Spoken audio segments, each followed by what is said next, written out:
Hello YouTube, welcome back to my first video in a long time here on YouTube. I've said in the previous video that I did that I would be building a brand new gaming computer, and that's exactly what I've done. I've got a GTX 1060 and a brand new Skylake processor inside a brand new chassis. So we can now do AAA titles, which is absolutely fantastic. So what we'll be doing today is starting a new series. I've been wanting to do AAA titles for a while, so that's what we'll be doing. We'll be starting with F1 2016, just picking out the character at the moment. I wanted to sort of... I had to have a decent think about what I was going to do in terms of the team selection and what my actual plan was for the actual career mode and like what team I was going to pick and whatnot. I'll talk a little bit about that later. But essentially, this video I didn't actually do any replays or anything of like incidents and stuff, but I will do that in the future. I did I'm using a Logitech racing wheel, so I didn't have the buttons set up as I'd really want it. So yeah, so it's a different experience recording on an actual PC on a nice big screen and having everything all set up that way, as opposed to sitting on my bed with my laptop. But at least I don't have to worry about frame rate drops or anything like that. I just pop the game up to full settings and away she goes. So I had a lot of trouble choosing my my driver number, because all the numbers that were somewhat meaningful to me were all taken. I couldn't take 94, which is the year I was born. I couldn't take 14, which was the day I was born. I couldn't take 26, which was the day that me and my girlfriend started dating. It was kind of shit, actually. Then I was thinking, maybe I'll just pick 69, but I was like, oh, that's really childish. And my girlfriend suggested that I pick the year that we started dating, so I just decided to go 15 in the end, because I don't know, it was the only number that sort of meant something to me, I suppose. It's a bit of a shame, but maybe with mods we'll change some numbers around or something, I don't know. And then the name. Holy crap. So as you might have noticed, I've changed my channel name to Space Larry, which is a little bit more relevant to me, and for whatever reason they just don't allow the word space, because apparently people can get offended by it. So I don't know, is that offensive to people? Let me know in the comments, I don't know. So I just did Larry for the first name, and then the surname, I don't know, I tried to do space again and just didn't like it. So Codemasters, what the hell's going on here? Someone explain this to me. So I ended up just choosing the last name Amazing. I don't know why, I just did. So I'm just going to be called, you're just going to see Amazing everywhere, all over your screen. Enjoy it.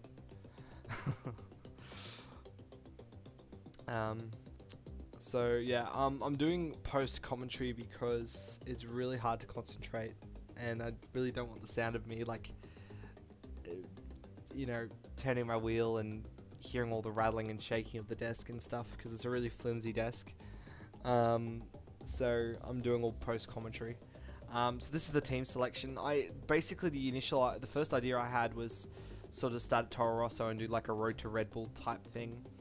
But I had played a season with Renault, and I've started a season with McLaren, and I noticed that it's very difficult to start with a sort of a mid-range team. So I decided to just go with Sauber, because I've seen a lot of YouTubers do Renault, and I've seen a lot of YouTubers do Mana, so I just decided to do a team that basically I haven't really seen anyone using. So yeah, I went with Sauber, and we'll see how he went. So we're going to do 50% race and full qualifying, and I'm really excited for this series. It's a long time coming, actually coming back to YouTube, but hopefully I do more stuff. So let's listen to Emma.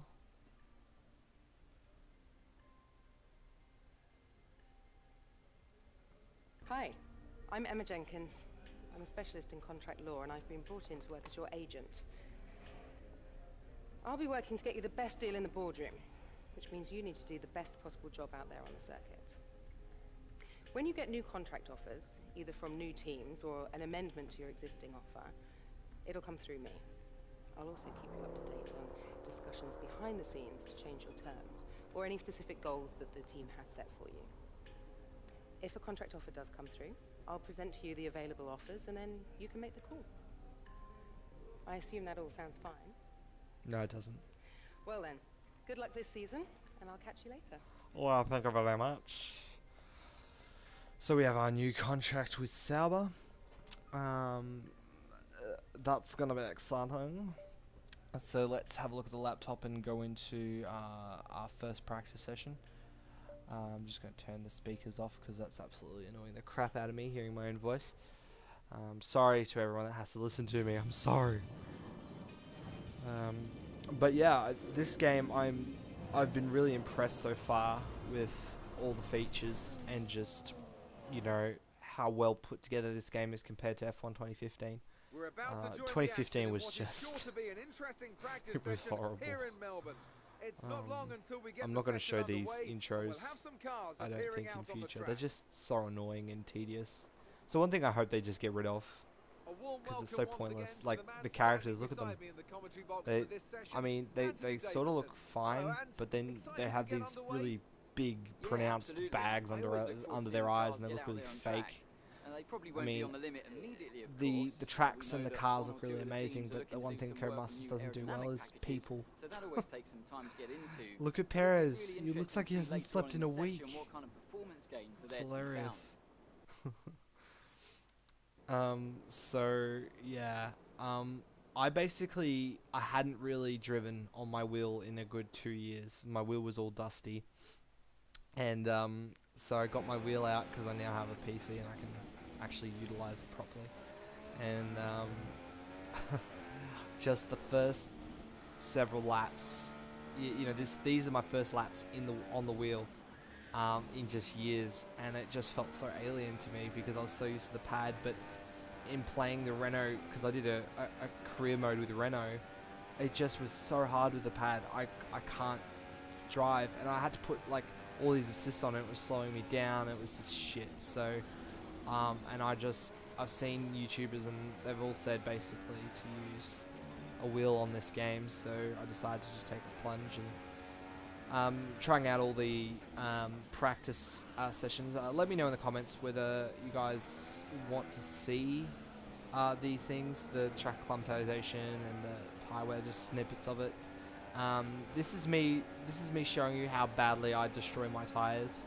I can't like, at first I was struggling with this track because I'm just so used to braking as late as possible, and then accelerate, you know, so trail braking essentially, and then just accelerating out of the corner. But you can't really do that in Melbourne. It just doesn't work. You have to like brake really, really, really early and turn in quite late. It's just so counterintuitive, and yeah, it always feels very strange in Melbourne to actually drive these cars. But yeah, nah. So this is the qualifying, like the practice qualifying run. And if you hit the targets, you like, so essentially there's three areas in practice where you can earn resource points that you can spend on upgrades for the car, and all the other teams will be doing the same thing. So if your team starts at the bottom of the ladder at the start of the year, assuming you're doing updates and stuff, it may not end that way, and it's very, very dynamic, and it's just like real Formula 1 in that sense. The only thing that's really missing in this game is driver changes, and I hope to bloody goodness somebody in the modding community does a mod where you can see driver changes that are other than yourself, and then we have drivers changing and stuff. But obviously I think you really need to get into the code for that. And I'm not sure how possible that would be, but if you could do that, I reckon this F1 game would possibly be one of the most popular ones in a very long time, probably since 2006. F1 2006 is probably like my favorite And I might do actually I might do a season. I might do a video series on that eventually. I don't know. Let me know, guys. So yeah, I fucked up my time management. I can't. At first, I struggled so much. So I just left P1. I was like, nah.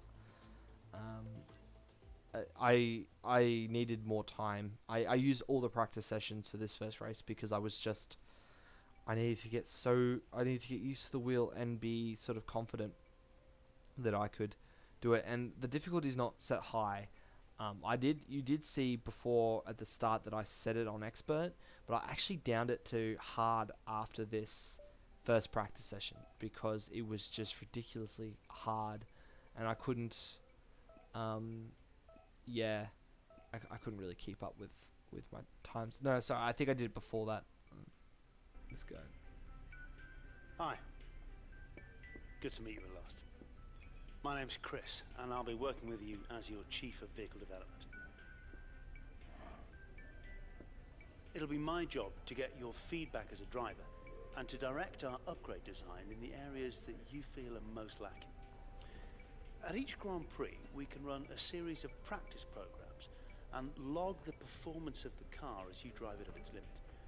This gives us data that we can utilize to develop various performance improvements. In order for me to know which upgrades to prioritize, I'll need you to select a development area that you'd like us to focus on. And you can do that in the R&D section of your laptop. Anyway, that's all for now, but I'll keep you up to date, okay? I'll see you soon. Oh, yeah? So this is the introduction to obviously the resource points I was just telling you about. This has been a game changer for me in this game. It's a feature that I think basically everyone has been asking for just forever, along with, I think, the helmet customizations and, putting in your own number and whatever. And basically the price of it lets you know just how much of an impact it's going to have on your car. So the more expensive it is, the better it's going to do for your car. And it doesn't actually just get applied straight away. You have to wait for it to be built. And the first level usually takes just one race to do it, one weekend. So I went back in practice 2 and 3, and I actually completed the objectives a little bit better, more to my liking, after downing it a little bit and being a little bit more comfortable with the wheel as well. Just grabbing as many resource points as possible, because my aim is after the race to grab another upgrade, so that at the start of episode 2 we have 2 upgrades applied to the car, and I'm going to up the difficulty back to expert. And hopefully my goal is either by the end... Oh, rival time. Hey, looks like you've got a bit of rivalry going on out there. This is good. Gets people talking about you. Just make sure you outperform them, okay? Well, I will outperform them so long as you give me chicken. Alright. Teammate Felipe Nazar is our... I love how she just gave us, like, the information on our arrival, but she couldn't just give us the session goal. She had to leave a message. Like, does she just stay upstairs in the hospitality area drinking coffee all day, or does she actually do her job? I don't know. Lady, I might need to fire you. I can't even do that, though, can I? Be really cool if you could. So this is the qualifying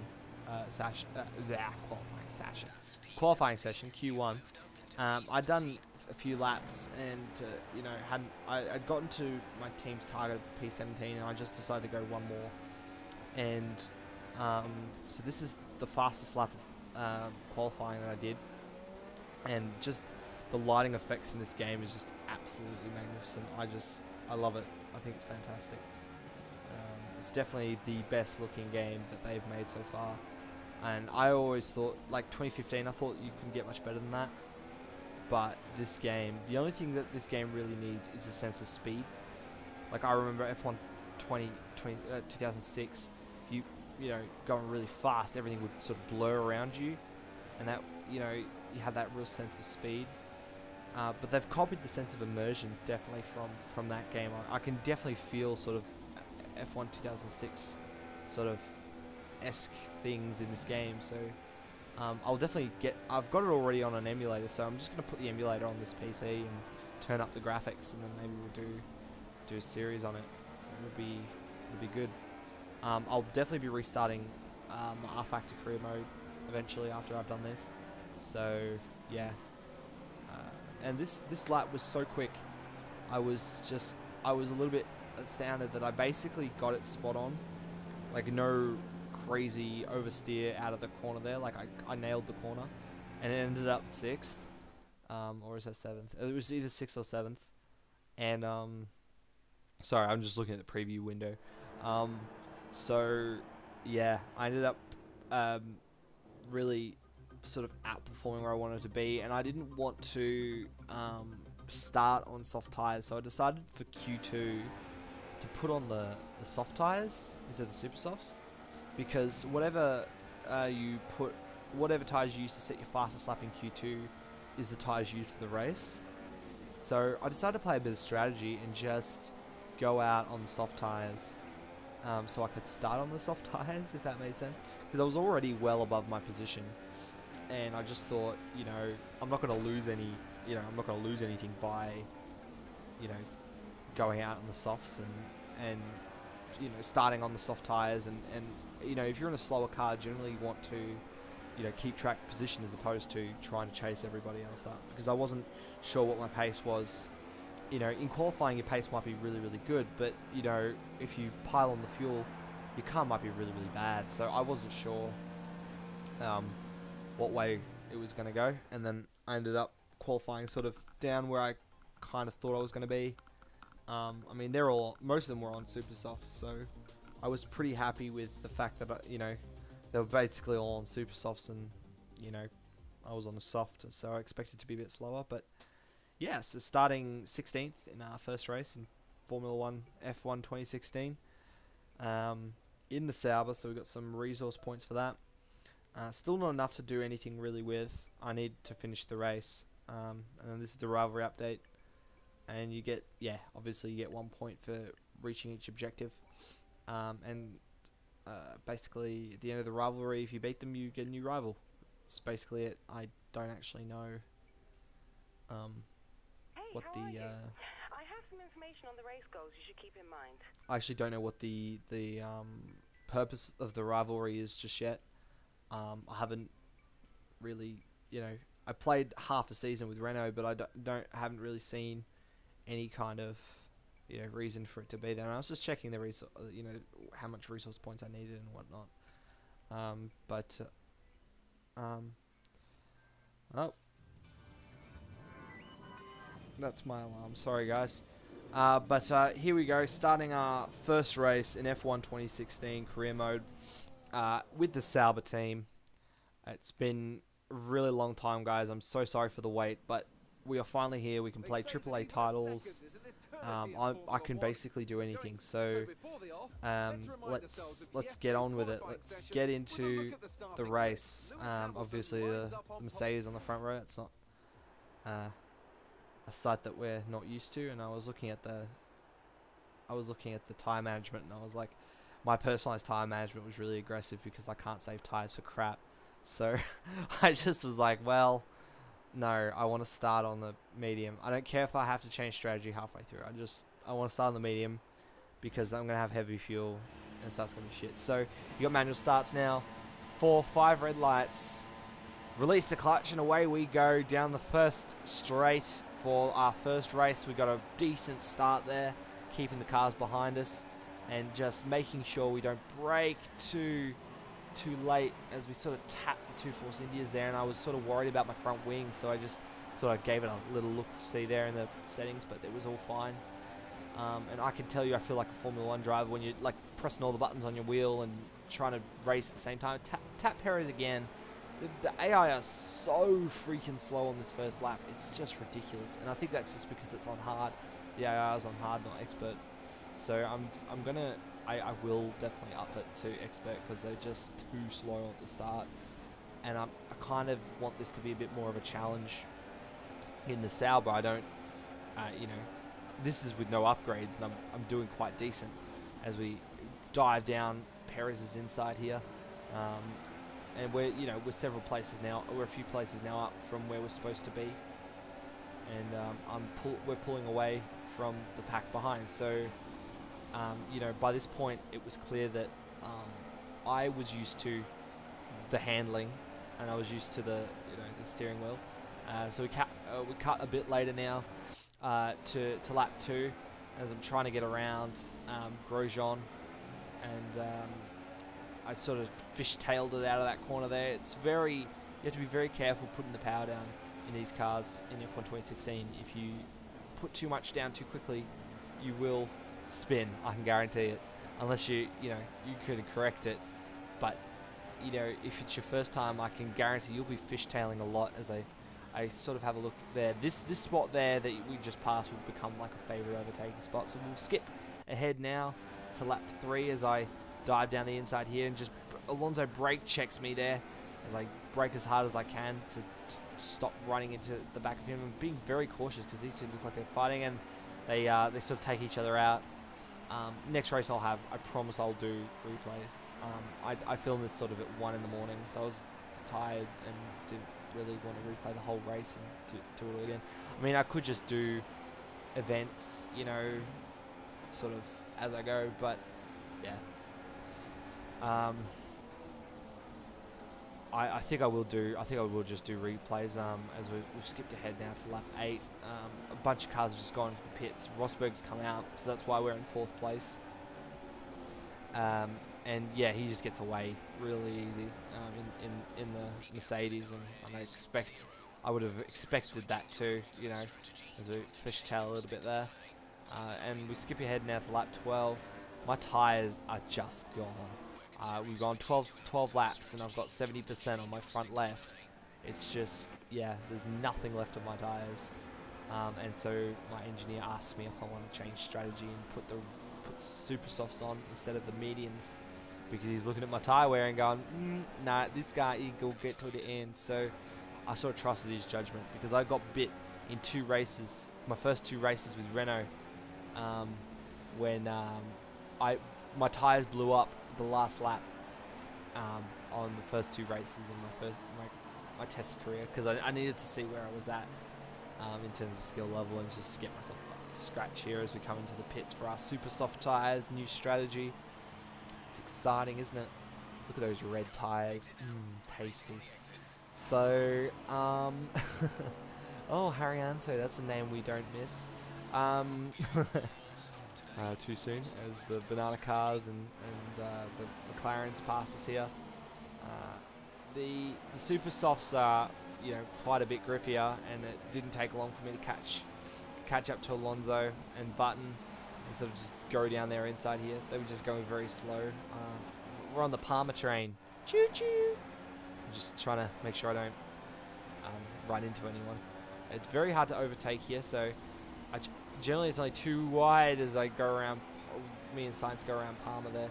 It's generally only too wide there, so if 2 cars are side by side there, you're not going to get through it. And Sainz is like trying to squeeze me out onto the grass, but I go around his outside brilliantly, and that was an overtake for 11th place there. So we're moving up the field quite considerably at this point, and I'm ready for nothing. Really happens until my next pit stop. So that's 10 laps down basically. On lap 19 now, moving on to lap 20 with 9 laps to go, and I think I need to definitely up the difficulty. It's too easy. I shouldn't be getting these kind of positions so easily in a Sauber, especially one that has been upgraded. And relative to the other cars, we're just doing too well. I mean, it doesn't matter how amazing I am as a driver. You just can't. I mean, Felipe Naz is a pretty good driver, but you don't see him getting 10th a lot and passing cars like they're butter. I don't know what that analogy means, but anyway, we're at P13 now. Skip to lap 25 because it took us several laps to catch up to the pack. There were several overtaking opportunities that I didn't really take because I was being really, really cautious, because I didn't want to throw away the position I had worked for. But we caught up onto the back of Perez and Gutierrez there, the 2 Mexicano drivers. A Mexicano! I don't know what that was. But I overtook Perez into that section there, and then sort of lined Gutierrez up. But he got better runs out of these corners, so I couldn't get him until a little bit later, lap 26, where I sort of closed up on him and got a really good run out of this corner. So I lined him up down this sort of it's sort of, I guess it's a straight, and so just dive bombed him here, and yeah, took him. But I'm looking forward to putting it up to expert mode because I think because the AI are going to be a lot more aggressive as we skip to lap 27, catch up to Gutierrez's teammate Grosjean, and just having a look left, right, and center. I really want that points place. You know, I'm in 11th. I'm well above what the team wanted me to, but every place gets me more resource points, and every, you know, it's a points place for Sauber, and that would be really, really important for the team, and we show really well as we start lap 28 here. I'm just trying to find a way around him, but wasn't able to get around that time, and he sort of, you know, I sort of lost him a bit there. It took until towards the middle of the lap for me to catch up and dive bombed in my favorite place. That's probably my favorite overtaking place in Melbourne, I'm not going to lie. But my driving style doesn't really suit the Melbourne track because I have a very high tyre wear driving style. I'm quite rough on the wheel. I kind of chuck it around a little bit. I'm not smooth with the inputs or anything. Yeah, and then we come around the penultimate corner on the last lap. We weren't able to catch Hulkenberg like I kind of wanted to, but, you know, it is what it is. And we finish and we get a point. We get a point for Sauber in our first race in F1 2016. It was such a great race. It was so good to be back. And, you know, playing AAA titles with a computer that I know is going to last for, you know, a couple of years before I need to upgrade anything, you know. It's, you know, if anyone wants the specs for my machine, I can, and the case information or whatever, I'll post it in the description, actually. Oh, God. Oh, jeez, I'm tired. I didn't have enough coffee this morning. But anyway, and there's Haryanto realizing that his career will end in just 6 months' time. What? And then Ricciardo gets third step on the podium, which he should be super happy with. What's with their lack of huge smile? They should really just, like, put a huge smile on his face because he's Ricciardo, and that's what he does. But anyway. I don't know if you guys noticed, but there's no actual branding on the champagne. It should be Chandon. Should be Chandon, shouldn't it?